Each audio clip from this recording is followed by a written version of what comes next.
Bioware's gone through a bit of a rough patch in the past few years, which is pretty sad considering people used to give them nothing but holy praise. The exact point where things started to go wrong is hard to nail down, but a lot of fans see the EA acquisition being the focal point of their fall from grace. That's not to say they've only brought out shit games after this. However, I think we can agree some corporate meddling is to blame for the gradual decline in goodwill they've built up. I'm going to give you guys a quick timeline of the past 10 years of Bioware releases so you have a bit of context for this. In 2011, Star Wars Old Republic launched, an MMO that from what I understand was okay. People had mixed feelings at launch, but it's much better now it's free to play, had a decade of updates and support, and recently got a Steam release. In 2012, they gave us what was supposed to be the capstone of the Mass Effect trilogy, but to some would rather have a rock dropped on their nuts and accept the ending was even the slightest bit satisfying. In 2014, we have the subject of the video, Dragon Age Inquisition. We'll speak about this in a bit. 3 years later, we got to play the next Mass Effect title, Andromeda, which was not at all what people wanted.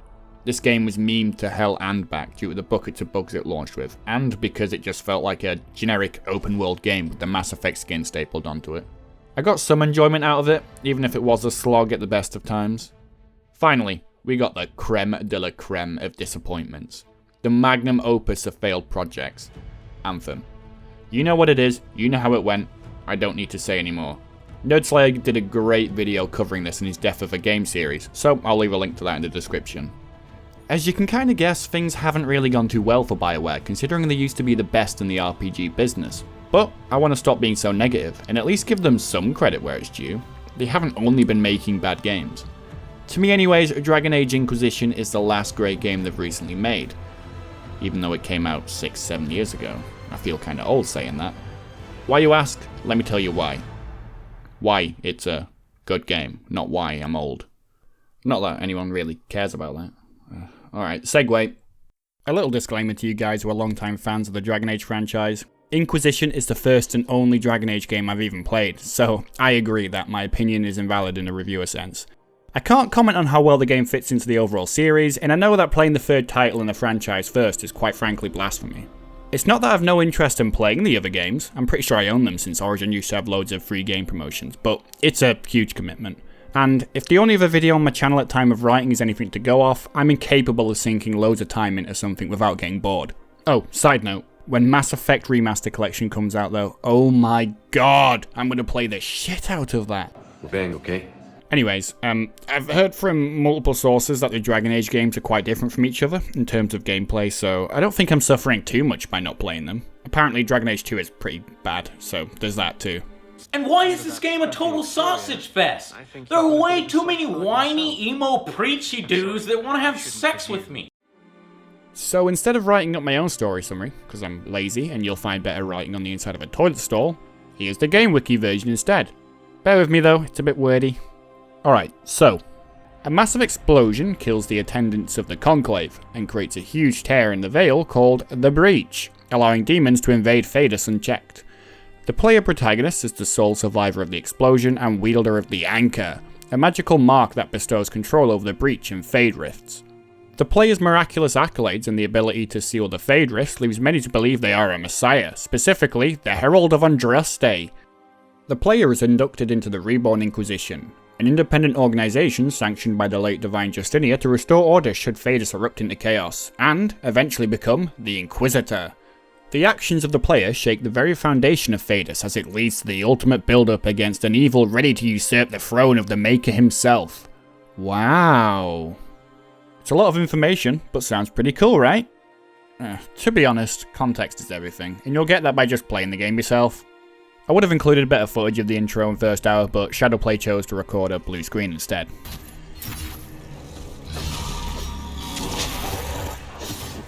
I can't see what's going on right now. Why did that activate? That's okay though, because everything else is captured in all its 4K glory. If you've played a Bioware game before, you know what to expect. We have choice-driven dialogue along with everyone's favourite party-based combat. The dialogue system is pretty straightforward. Throughout the conversation, you have an opportunity to respond to a character with a multitude of choices and a wheel allowing you to do so. Typically, the wheel is composed of options that progress the conversation on the right, with the left side being options you can use to dig a little deeper into the subject so you can make better informed decisions. Depending on the situation or type of character you're playing as, there's also a bit of dialogue that's unique. Although, this isn't special, and I think all RPGs should have this to some degree. One thing that I both love and hate is some of the things you can say can also affect the opinions of your characters, since they're, people and have their own way of seeing things. This isn't anything new, but it adds a good dynamic to stuff, because you can have up to 3 people in your party, and some of the bigger choices you make can even affect those that aren't there at the time. I will say that I'm a little confused as to some of the motivations, as choices I believe to be the kinder options tend to piss people off, although they just pretend everything is okay afterwards. You speak truths we should never have ignored. But the Order is leaderless, gutted by betrayal. We must rebuild it.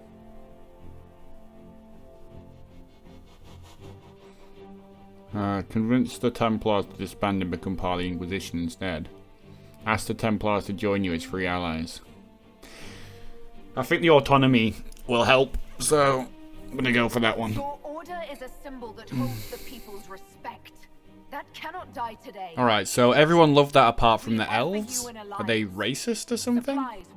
What you found in the captain's quarters means the officers willingly blighted half their knights with red lyrium. Even before some of them realized the Lord Seeker was replaced by a demon. Which put us in a position to demand more from our alliance. You should have consulted us first. Oh yeah, next time I'll just whip out my iPhone and text you the deets where we can meet and hash out this little agreement that we're supposed to have. Who's the Herald of Andraste again? Maybe they could include some kind of bar or status that just lets me know how they're feeling, what they're thinking. Because I know for a fact someone's going to turn against me or attack me at some point. As I've mentioned, you can have up to 3 other people in your party, and what's cool is even though the player character is stuck to one class and one race, you can take control of your companions at any time. In my eyes, it's always good to have a varied party, just like in any game, but typically I go for 2 melee and 2 ranged, and I make sure that everyone has a different class to spice things up. There's a good amount of customization to everyone. In fact, the level of the customization for your companions is the exact same as the player character too. You can even fiddle around with the tactics that AI use, which gets pretty in-depth. However, I'm a simple man and I leave everything at default. The actual moment-to-moment combat is a strange one to describe. Everything looks good, if the camera allows you to see it. I can't see what's going on right now. But it plays not quite in real time. It's less God of War and more Diablo. Everything is fairly binary. When you attack, it's quite clear you have to wait for the animation to finish before you can attack again, and at times it feels quite slow, or the enemies are quite tanky. As you level up, you can spend points on skills, and you'll begin to notice that certain skills complement each other quite nicely. It's very much a game of tactics rather than brute force, so that does explain why most encounters feel as though they last longer than they should do. I'm quite 8-brained, so I like to see immediate gains. But when I do like the flow of enemies, it feels unreal.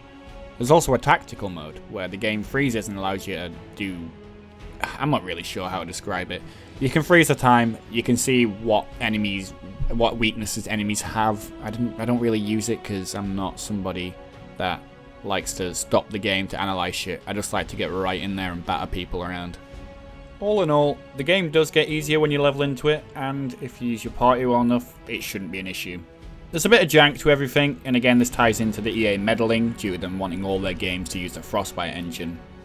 DICE really did show it to be a powerhouse. Apparently there was some difficulty in getting Dragon Age to translate well into the engine, but it plays well enough and it's relatively bug-free.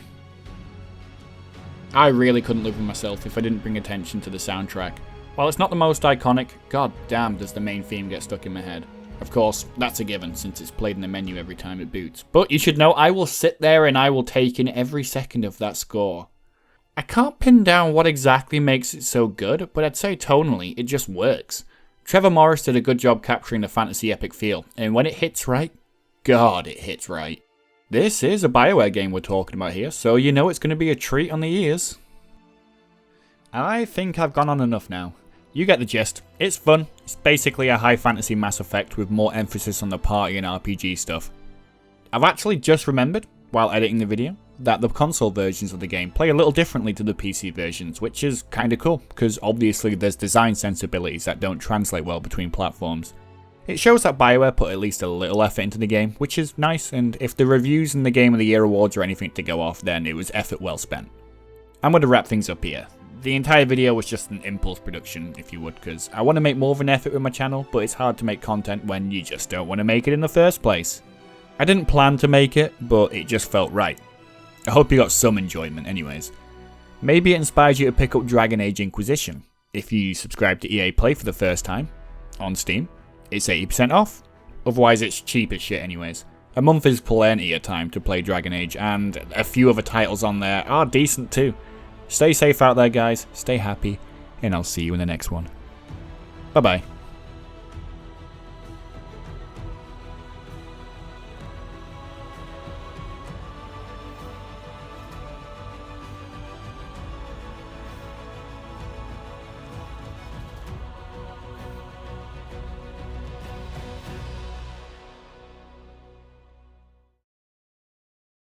I know I am not supposed to fight these gentle men, gentle creatures.